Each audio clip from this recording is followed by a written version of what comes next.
we become born again, we have a heart condition change. If you're staying the same person you are, and you say you're saved, but yet you act like the devil most of the time, but you're keeping most of the big commandments, that makes you good. You will not make it. God is not going to allow complainers.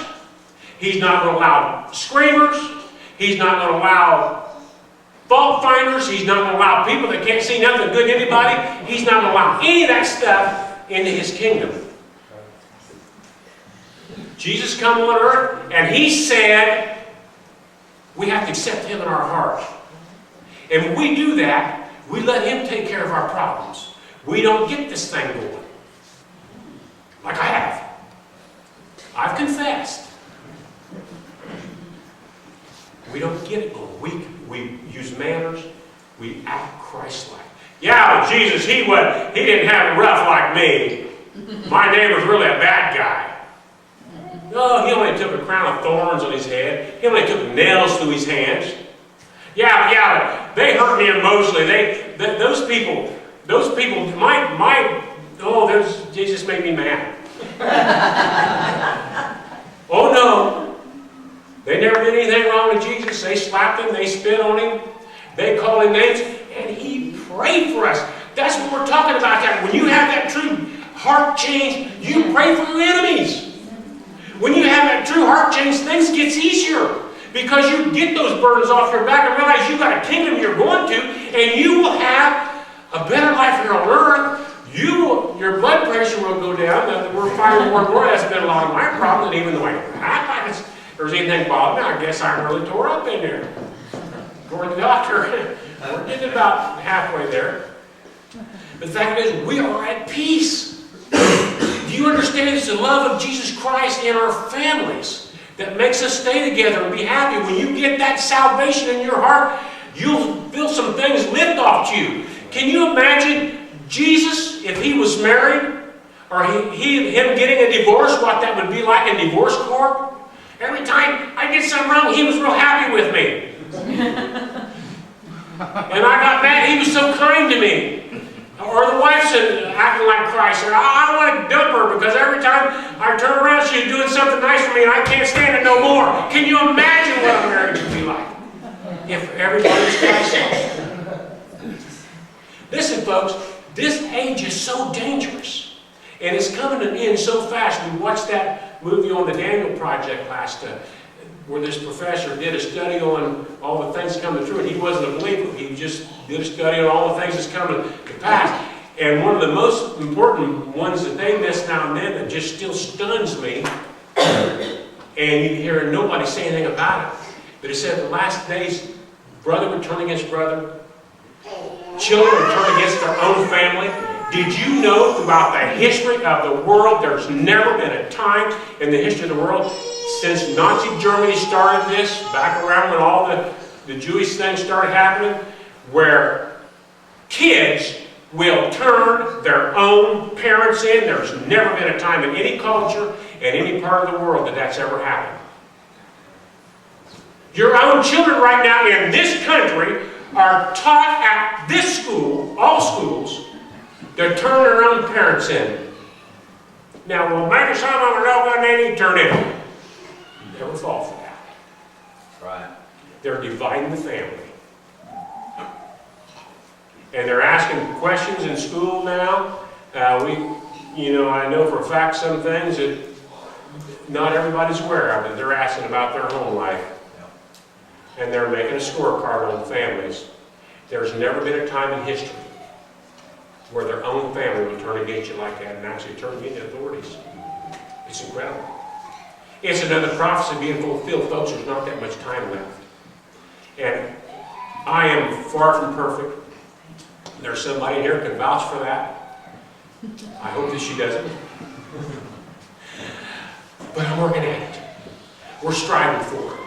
If you got that anger, you got that unforgiveness, you got that kind of thing in your heart, folks, you need to clean that quick. Now, the easiest thing for a minister to do, and I realize why they do it sometimes, they want to rock everybody to sleep. They want to put you to sleep because they want you to keep coming. They want you to be happy with your church and pay the money. so that, you know, they've got a nice, strong church and financially solid. They want to rock you right to sleep right in church. I know sometimes people fall asleep in here while I'm speaking. I notice it now and then. And I think, well, you know what? They're a very stressed place throughout this world right now. If they're finally getting some good rest in church, it might be the best rest they get all week. Let them sleep. I'll try to quiet down a little bit. It's no problem. It doesn't bother me a bit. But folks, if we fall asleep, it's spiritually, we're not going to like where we end up. That's right. Good example, and I'll close with this. Got called out the truck stop one night, it's been years ago. And in the middle of the night, county didn't have anybody to take care of it. So Huntington County called me and I said, okay. But I said, there's a customer out there scaring everybody. Well, we hate that kind. Scaring people. And I go out there, truck stop, pull up in there. Go in there. Here's this very tall, well-dressed guy, black beard and black hair. You know, I mean, he's just kind of, he's slick. The guy's kind of well-to-do. He's in there, and there's a room full of people eating, and they're all looking up at him. He's like calling everybody names and threatening to kill everybody in there. And I don't know, brother, this is going to be interesting. But I had to get him outside somehow.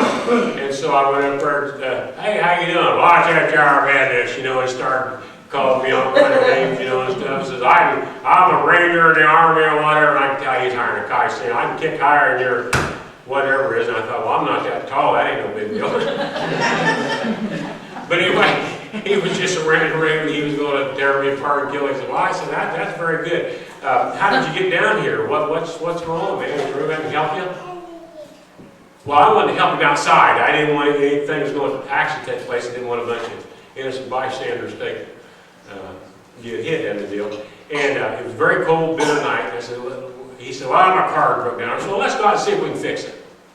Well, I went out there and he had this fancy-looking car of some kind. All four tires were flat. Somebody apparently rode down with him there and realized he was in a bad way and flattened all his tires. So he wouldn't go, and they took off. I couldn't find out who took them. And I said, well, man, your tires are all flat. Where do you live?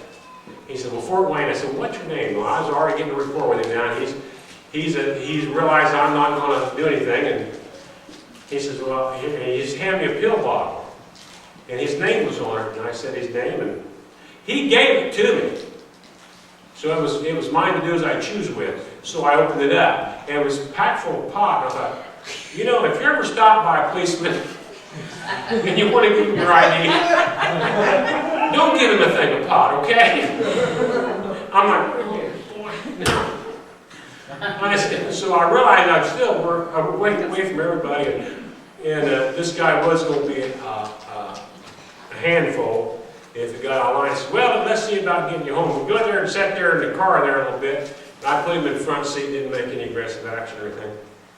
And put him up in the front seat of the car. He was warm. I was checking his plates and whatever else. Got back in there and he was sound asleep. I didn't even bother putting a seatbelt on him or say anything. I just took a quiet little drive up to Huntington Jail. And I told Clay on the radio, I said, Clay, you might come around to Sally 3 here because get some help out here, because when this guy wakes up, he's not going to like where he's at. And I was right. It didn't go well. The sheriff called me about an hour later and said, how in the world did you get that man up here? They had already put him in a straitjacket and took him to Warsaw to the, where they go up there and work on people. And I said, well, I don't know, a little trickery, I guess, I don't know. But the fact of it is, he was confident that I was his friend and going to help them, him. That's right. And so he fell asleep in comfort. There is many pastors, there is many churches, there is Satan himself says, you with your little sin won't hurt a thing in the world. Just live in it, it don't matter. And it's not so much a commandment, it's a heart condition. That's right. You have to have forgiveness and love in your heart, or you're not going to make it. And Jesus has got his arms big enough to wrap around the whole world, just waiting there for you. To say, I'm sorry, God. I'll do better. Are you going to be perfect afterwards? Well, if you do, I want to check your formula out because I need to know it. We're still just human. That's why Christ had to die on the cross. Because we can't do it without His grace, His mercy. But we need to strive for it, folks. We need to strive for it. It doesn't matter where you're at or where you're going. It matters which direction you're going in. It don't matter how far you've gotten if you're still striving to go in the right direction.